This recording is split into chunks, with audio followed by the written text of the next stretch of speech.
So Jeff Keighley's Summer Game Fest kickoff presentation just wrapped up, and although there wasn't a ton of new stuff, we did get a nice juicy trailer for Elden Ring. After so long. This one is legit. It's the first real footage of the actual game. So we've got some quick bits for you here. Some things in the trailer you may have missed, as well as a bunch of observations and speculation. We're very much looking forward to hearing your thoughts on this one in the comments too.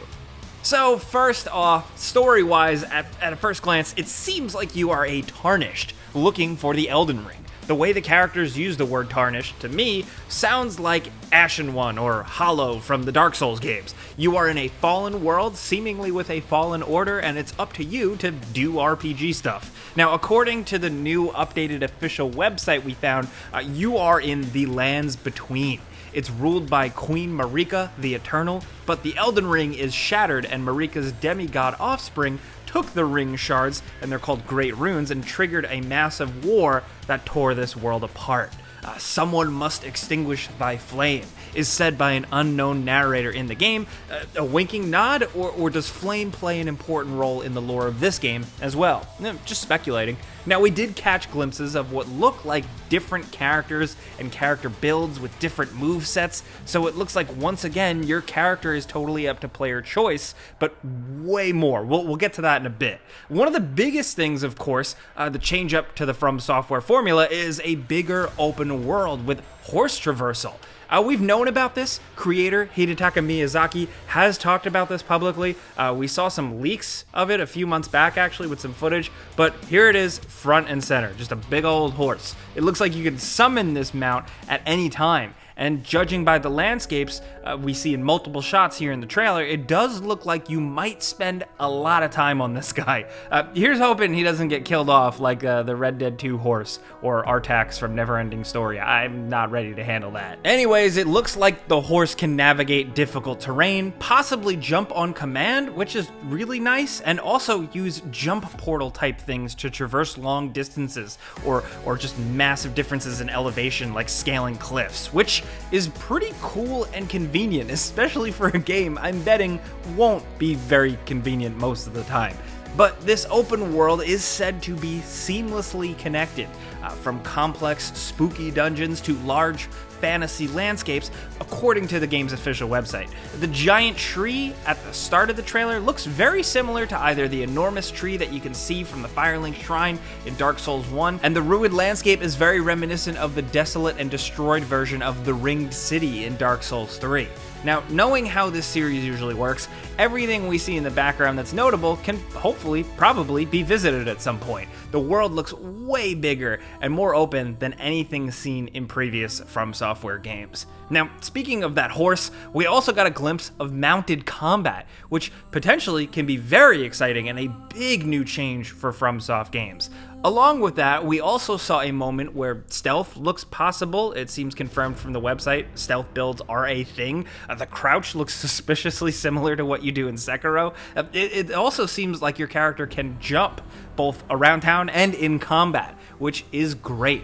Which leads to the trailer seemingly showing many different combat styles and approaches. This doesn't look like it'll be a more focused experience like a Bloodborne or a Sekiro. It looks like they're expanding the possibilities of character builds, especially now that sneaking and horse riding are incorporated into the main gameplay loop.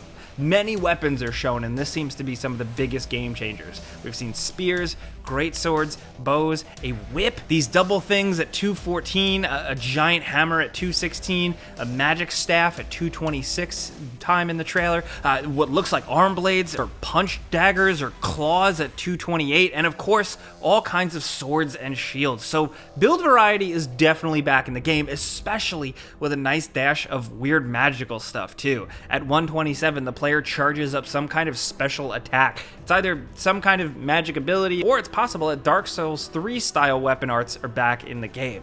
Also, just want to point out, an unending curse is mentioned. It sounds like the game will have mechanics similar to Dark Souls, which isn't too much of a surprise, obviously, we've been talking about it the whole video, but every From Software game has that same type of die, come back, repeat mechanic. And in a lot of the games, it's almost always described as a curse. And when we hear a curse mentioned here, we can't help but just jump to that. This game might be much more non-linear than the other games. There is probably some form of level gating by having challenging enemies in different areas, but we know, like I said earlier, the world is more connected, so I wonder how they'll handle this stuff. Some new From Software spin on things? I don't know. But we know that the game will have cooperative play, possibly up to 4 players. We got to see a character summon other players in a sort of Dark Souls-like style, so just from that glimpse, you can tell that character build variety and weapon type stuff is crazy noticeable once other characters jump in. Like, it just looks like insane chaos in a good way.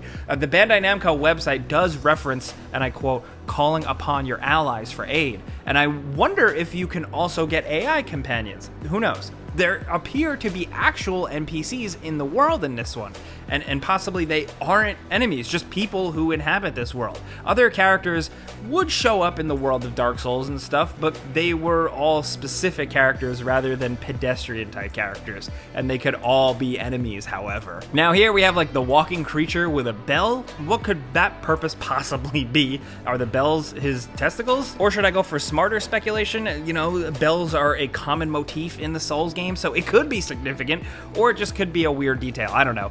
Then there's the gross dudes pulling the cart, which begs the question and might lead to more open world stuff, like, is this just some emergent activity in the world maybe? Some loot to find? Or a side quest? I just want to know what the deal is with these gross dudes anyway. Speaking of which, enemies. For us, the star of the show was the enemy types. And wow, almost every single frame of this trailer is filled with either crazy art direction and beautiful designs, or over-the-top From Software style enemies and bosses. It looks like they're firing on all cylinders this time around in the art and design department.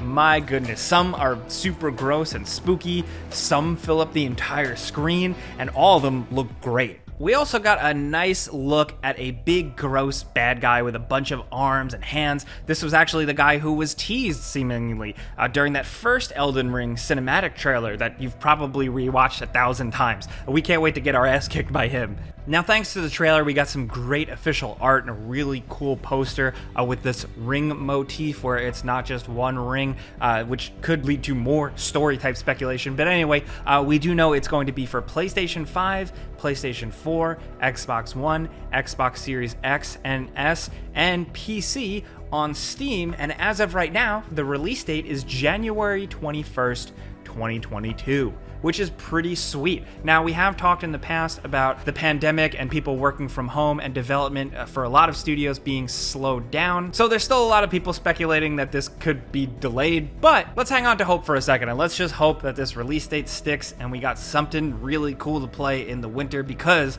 judging by the responses, a ton of people are really looking forward to this game. From Software and Dark Souls fans are itching for this one. There is some talk online about the graphical fidelity. Some people think it looks a little bit too last gen, but if you ask us here, we don't really play the From Software games for their graphics. We play them for the raw gameplay, and just the little glimpses we got, it seems like it delivers, but that's a little speculation. That's some things you might have missed and some observations and personal opinion on our part. I want to hear from you guys in the comments what you think of this glorious trailer. Are people overhyping it? Are they going crazy? Do you love From Software games and you could eat this stuff up? Whatever side of the fence you're on, whatever neighborhood you live, definitely let us know down in the comments. Now, if you enjoyed this video, maybe we helped you out, maybe we were able to inform you a little bit, all you got to do is click the like button. We would really appreciate that. And if you're new, consider subscribing and hitting that notification bell, because we put out videos every single day.